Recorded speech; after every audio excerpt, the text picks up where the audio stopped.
உலக நாடுகள் உலக நாடுகள் அனைத்தும் அமைதியாக இருக்க வேண்டும் என கடவுளிடம் பிரார்த்திப்பது நல்லது. எங்கோயோ எந்த நாட்டிலோ போர் நடக்கிறது என நினைக்காமல் அனைவருக்காகவும் பிரார்த்திப்பது நல்லது.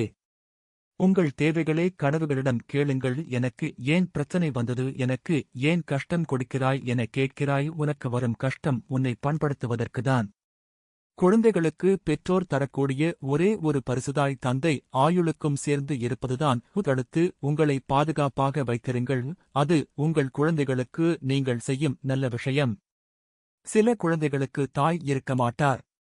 சில குழந்தைகளுக்கு தந்தை இருக்க மாட்டார்கள். இதனால் குழந்தைகள் மன உளைச்சலுக்கு ஆளாவார்கள். பல பேர் நினைப்பார்கள், நாம் எல்லோருக்கும் நல்லதுதான் செய்கிறோம், ஆனால் நமக்கு ஏன் தப்பாகவே நடக்கிறது. இப்படி நடக்கும்போது யாரும் கவலைப்படாதீர்கள், ஏனென்றால் உங்கள் கர்மா குறைகிறது என நினையுங்கள். பொதுவாக தப்பு செய்யாதவர்கள் எல்லாம் நல்லவர்கள் இல்லை. தப்பு செய்யும் சூழ்நிலை ஏற்பட்டும் தப்பு செய்யாமல் இருப்பவர்கள்தான் உண்மையில் நல்லவர்கள். எனவேதான் தன் வீட்டில் உள்ளவர்கள், தன்னை சுற்றி உள்ளவர்கள், உலக மக்கள் அனைவரும் நன்றாக இருக்க வேண்டும் என பிரார்த்தித்து